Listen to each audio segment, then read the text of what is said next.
Hello, this is Angelia, and you are watching or listening to the podcast Why You Do What You Do.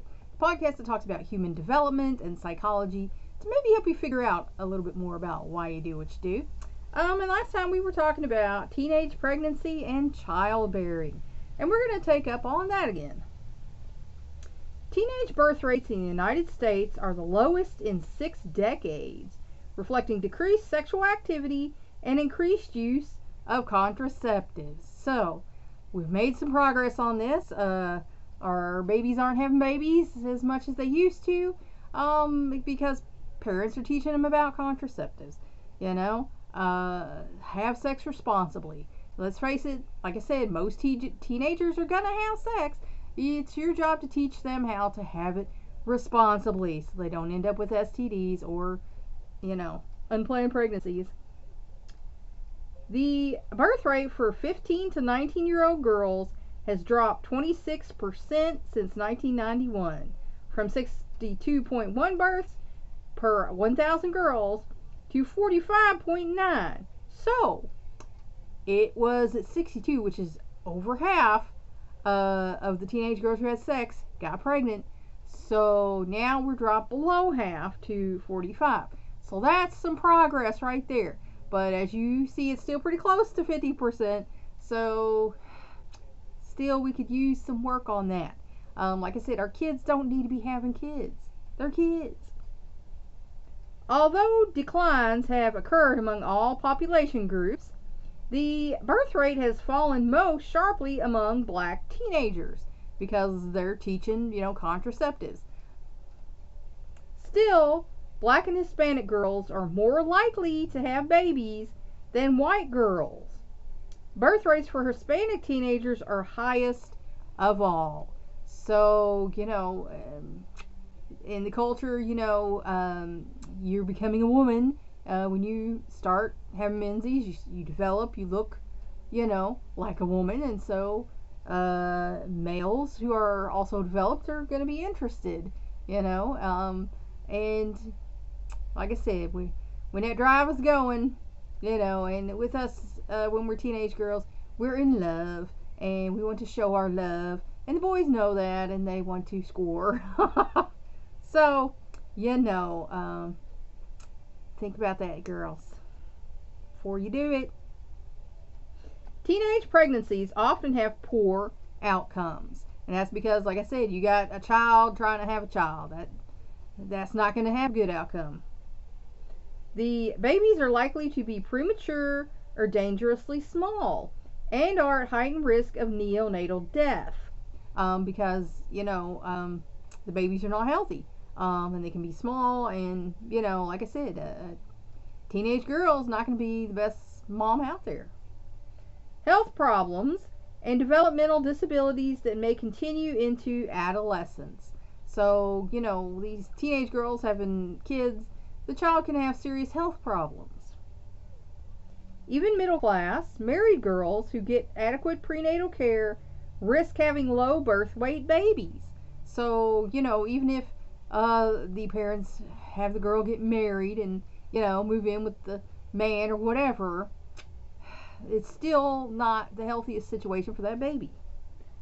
Prenatal care apparently cannot always overcome the biological disadvantage inherent in being born to a still growing girl whose own body may be competing for vital nutrients with the developing fetus. So if you're a teenager and you're still growing, your body's putting energy towards that, so that baby inside is not going to get the full, input that it would from a grown woman whose body is not, growing still. Teenage mothers are likely to drop out of school and to have repeated pregnancies because they feel like that's their job now. So unless the parent is very supportive, like a case I told you about, and agrees to help with the child, they feel like they have to quit school now. They're a mom, and so then they are dead end jobs, and it's not a good outcome for, pregnant girls. They and their partners may lack the maturity, skills, and social support to be good parents, of course. You're not mature when you're a teenager. Think back to when you were a teenager. Were you mature? Probably not. Very few of us were. And like I said, me and my husband went to the neighborhood place and took the parenting skills classes because we knew we didn't know because we didn't have great examples and we wanted to do it right. you know? So, and like I said, young girls don't usually have a great support system. And usually the parents and grandparents are more worried about the punishment for doing this thing that got them this way, that they don't try to support their child, as they should. Their children, in turn, are likely to drop out of school, to be depressed, and to get in trouble with the law, and to become adolescent parents themselves. Because what are these children witnessing from their teen parents? That they had to drop out of school, and that they're depressed, and that they got in trouble, and so, and oh, it's okay, I had a kid young because my mama and daddy did it. So, they're not learning good things coming from teenage parents. However, these outcomes are far from universal because there might be a good teenage parent. There probably are some, but in general, not a good outcome there. A 20-year study of more than 400 teenage mothers in Baltimore found that 2/3 of their daughters did not become teenage mothers themselves, and most graduated from high school. So, see, there are good outcomes, and they might have even learned something from the fact, the mothers might have said, hey, I want to do this, but then I got pregnant with you, and, didn't work, so they might even be more adamant, like, I'm not going to do that, Relationships with family, peers, and adult society. Age becomes a powerful bonding agent in adolescence. That's why people listen to their peers more than they do their parents. Adolescents spend more time with peers and less with family because, they start to value the opinions of people the same age as them. However, most teenagers' fundamental values remain closer to their parents than is generally realized.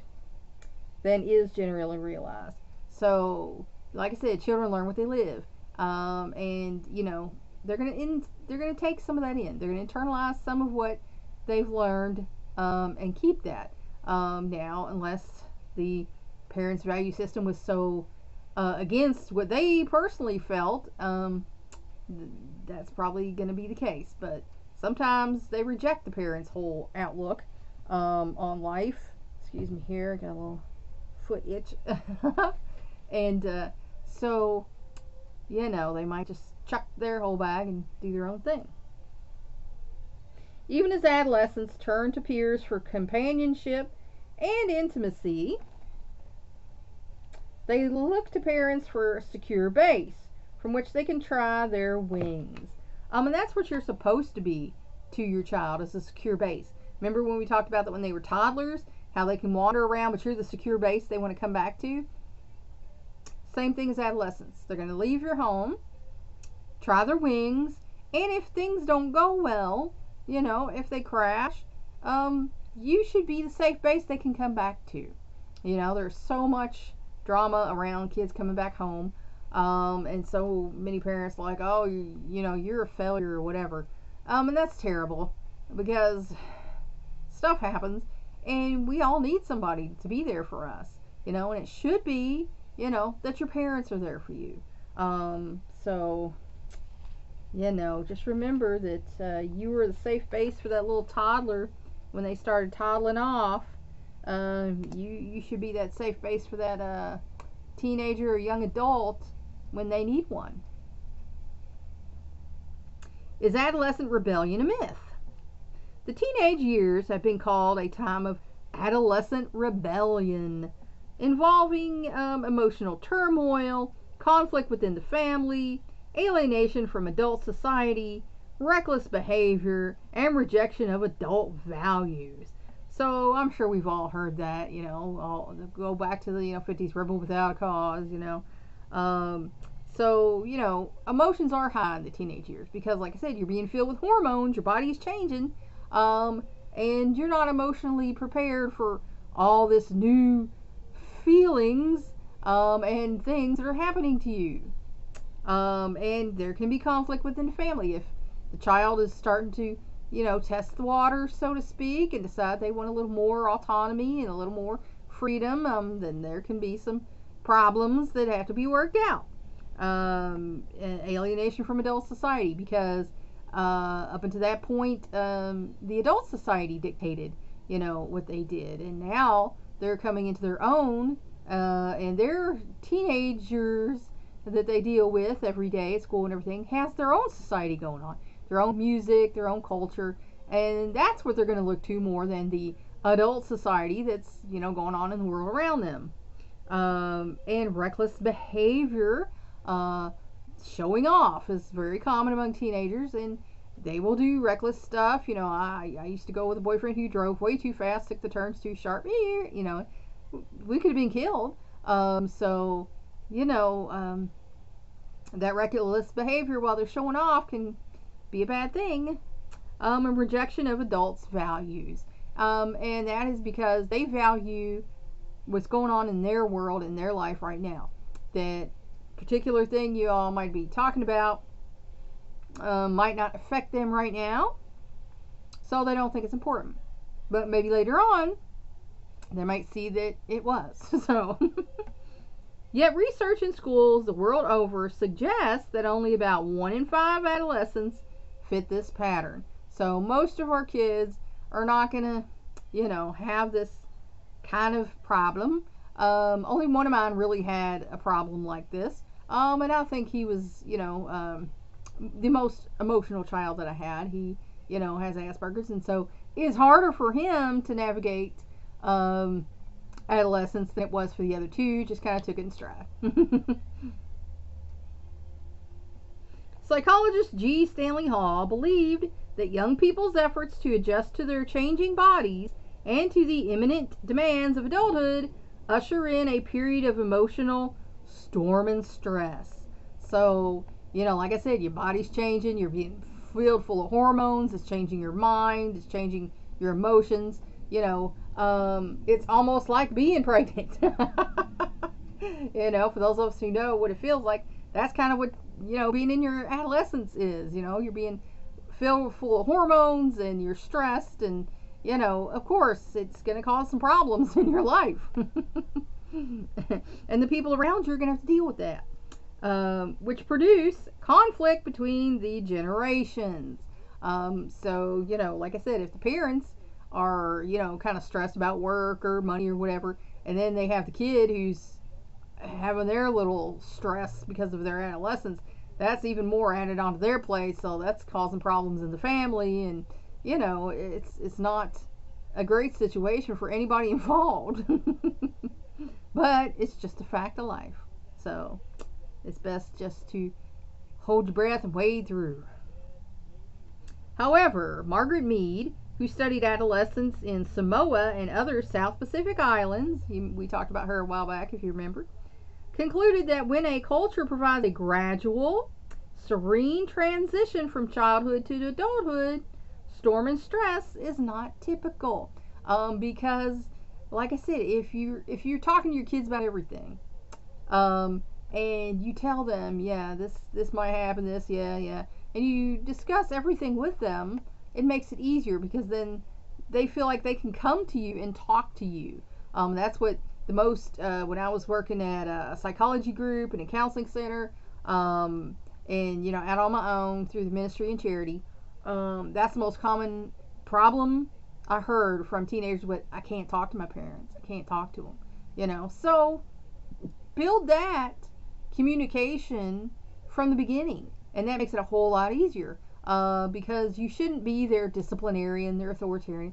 You're supposed to be the authoritative person who is in charge of them for the first 18 of their life. It's your job to teach them, your job to help them navigate things. You can't do it for them. You shouldn't be progressive and do it all and let them just whatever they want to do. because that doesn't work either. Then you have adult children who one day realize, I don't know what to do. So be there for the kids. Have the communication from day one, and then, they won't feel like they can't talk to you about anything. That's what a girl I was so jealous of in high school, she said, I can talk to my parents about anything. And I was like so jealous because I couldn't talk to mine about anything. Everything was the big drama no matter what it was. So, just build that communication from day one, and then they feel like they can talk to you. This conclusion was eventually supported by researchers in 186 pre-industrial societies. So, in the pre-industrial societies, they have more communication with the kids. They teach the kid things, they talk to the kid things, and usually there are ceremonies that graduate them from, child to adolescent, from adolescent to adult. And they tell them, now you're becoming a, young adult. This is what's expected of you. And, you might have problems with this, that, and the other thing. And now you're becoming an adult, and this is what's expected of you. So, we can learn a little something by going back a little bit in time and, realize these little people depend on us. We need to make time for them. We can't be so absorbed in our own little deal, in our work and our friends and our drama, and the husband and the wife. And, you need to be there for the kids. They need you. You're their first input. You're their safe base, supposedly, remember? Full-fledged rebellion now appears to be uncommon even in Western societies, at least among middle-class youngsters who are in school. So, sometimes parents just like to complain that the drama's not as much as they make it out to be. So, when the child comes to you with problems and things, what my grandmother did was the best thing ever. Is like she commiserated. Well, I had a similar thing happen to me when I was 9 years old. This girl, blah, blah, blah, she said this or whatever. And I mean, that makes you feel better because then you're not the only one that's had to deal with this. But, if you're, parents like, well, you must have done something wrong because then they wouldn't have done it. And then you're like taken aback as a child. You're like, well, wait, no, I didn't. They just did this and now I'm upset. And now you're blaming me for something that I didn't do, and, thanks a lot. Thanks for your support. What support? There's none. Only 15 to 25% of families with adolescents report significant conflict. So, that's a fourth or less. So, 3/4 of the kids, they're not having conflict. They're not having problems. They're just doing their life. And many of those families had problems before the children reached their teens. So that's something that parents don't like to talk about. They don't like to take into consideration that there's not the best family dynamic in the home where these teenagers are having problems. Remember we learned about socioeconomic status affecting it, divorce affecting it. So, if things weren't smooth sailing in the home before, once they hit adolescence, that might be causing some problems. Although adolescents may defy parental authority with some regularity, the emotions attending this transition do not normally lead to family conflict of major proportion or to a sharp break with parental or societal standards. So most kids, like I said, they deal with it, they navigate it, they come through it, and they're fine. But then, like I said, there's another small group of kids that, don't fare so well.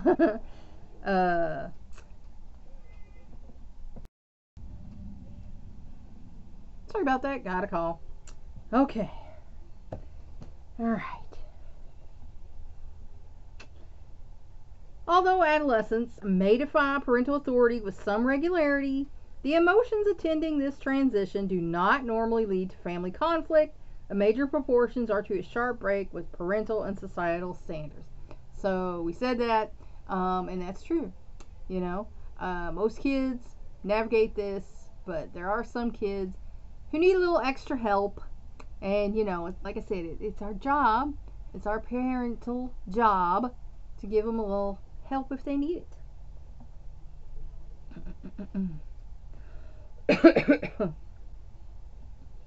In a study of 5,938 adolescents in 10 countries, the young people overwhelmingly reported that they were usually happy and relaxed, enjoyed life, and felt able to exercise self-control. So see, most kids, they're okay and they can handle it as best they can. It's never not going to be some storm and stress. But most kids, they just take it in stride. They enjoyed relationships, school, and work, felt comfortable with their sexuality, and look forward to the future, confident of their ability to cope with the problems life might bring. So, if you give the child the best outcome you possibly can, they're going to come out more well-adjusted, and they're going to be able to take things in stride and deal with things as they come. If you have not given the child a good, foundation to build on, then they're going to not have, wow, big fly, not have the best outcomes. They're going to be a little more maladaptive, and they're going to have trouble navigating their teen years and going into adulthood. Still, adolescence in Western culture can be a difficult time.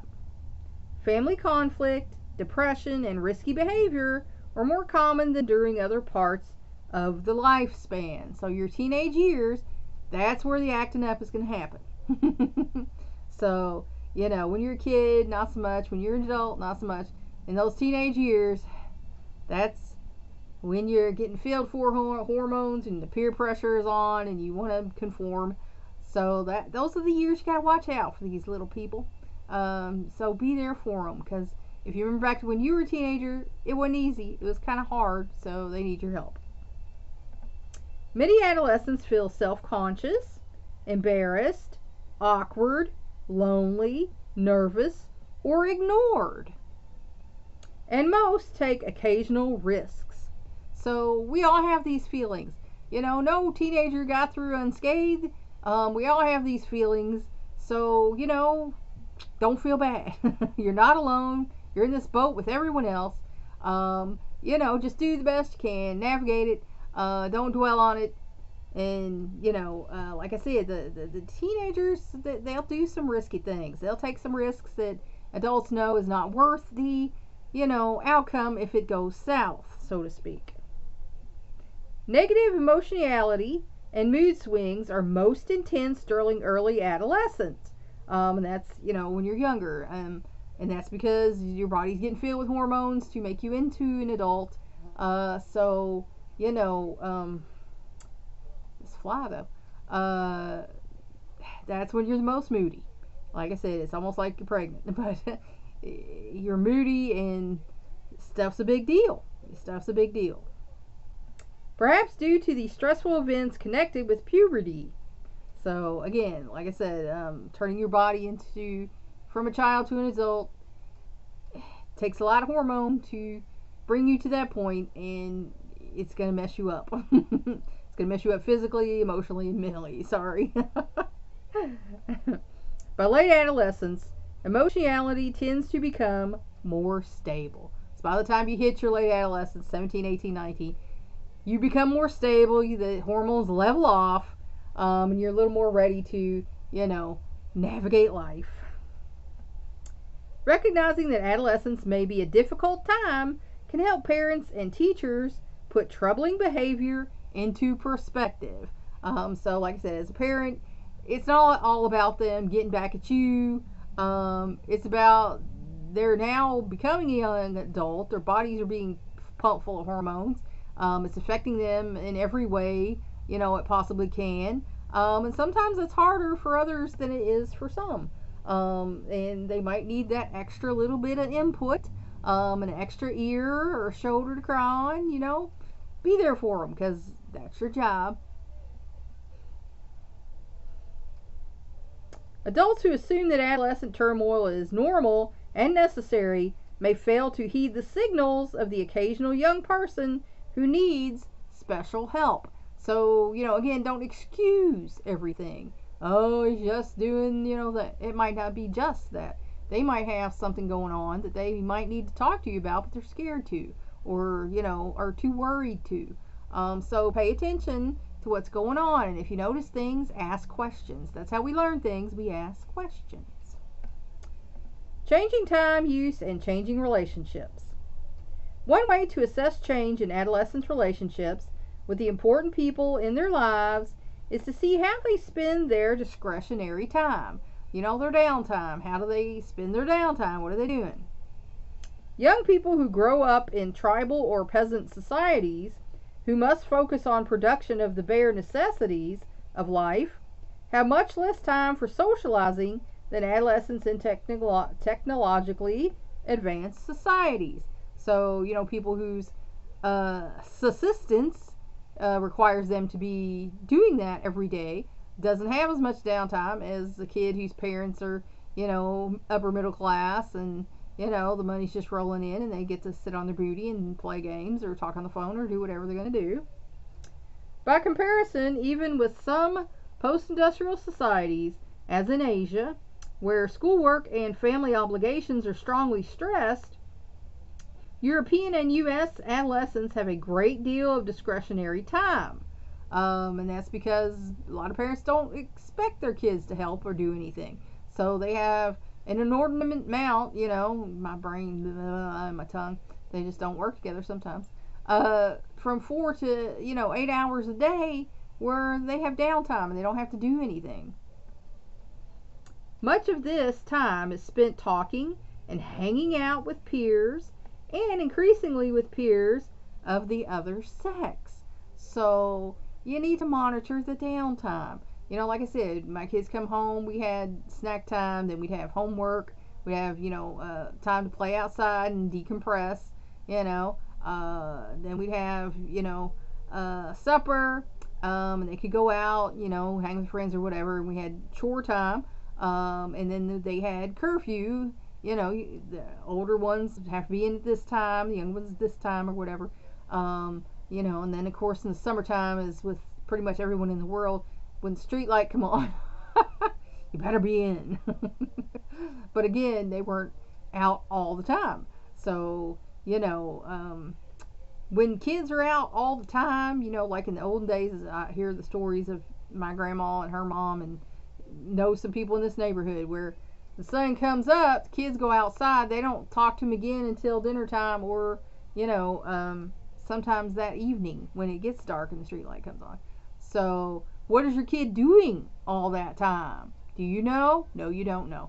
And that's when trouble starts. Things happen, kids get snatched, kids start having early sex. So we need to monitor the downtime. There are programs, for kids in the summer and things. These are good things to take advantage of, because too much time on their hands can lead to trouble in the teen years. Because like we said about the whole peer pressure thing, and valuing more about what the peers say than the parents, that can lead them into some trouble. This disengagement is not a rejection of the family, but a response to developmental needs. So, they're trying to figure out who they are, who they want to be. So they're reaching out to the people their own age, people who they think, are closer to their age, and maybe they have it figured out, maybe they don't. Let's see what they got going on. They're feeling them out more than they are the parents, because they know the parents' opinion. They grew up with them, and they know how the parents feel about things. They want other people's input. They want someone their own age to give them some input, so that they can, take a step or not. So that's just something as a parent you have to deal with, that at some point they're going to listen to the other kids more than they're going to listen to you. But that doesn't mean you should stop inputting. You should still keep inputting and hope that eventually the repetition catches. Early adolescents often retreat to their rooms, and I was definitely one that you can ask. I lived in my room, because what was going on outside my room was just too much, and so I'd go to my room and listen to music, do my homework, or read, or whatever. I didn't want to deal with what was going on in my house. They seem to need time alone to step back from the demands of social relationships, regain emotional stability, and reflect on identity issues. There are kids like that who, they come home from school and they're just like overwhelmed and they need to, you know, decompress and get back into things. I had the exact opposite thing. I was happier at school. My happiness took the tumble when I get on the school bus and know, well, I got to go home now. So, I had the opposite problem. And, there are a lot of kids who do. There are a lot of kids who have a much better life at school than they do at home. So, unfortunate but true. High schoolers spend more of their free time with peers and with whom they identify and feel comfortable. Because you hang out with people who you like something about them, and usually people who have something in common with you. Now, there are kids who gravitate towards other groups, and that's when you start getting into trouble, when you have kids who are hanging out with older kids, and kids who are hanging out with people who are doing risky things, and then they can decide that maybe they're going to do that too. And it's not something you want. So again, you need to monitor the downtime and know which kids are up to. It's like the old commercial. Do you know where your children are? And that's just a good thing to know, so that you can monitor what's going on, and so that, if your child unfortunately were to come up missing, you would know where the last place they were and find out who they saw and talk to and things of that nature. And that's where I'm going to leave you now. I hope this helped you figure out maybe a little bit more about why you do what you do. Please like and share this. You can spread this educational program around the world. If you want to help me, subscribe to my YouTube channel. If you want to help me out even more, go to my Patreon page and become a patron. That's all for now. Until next time.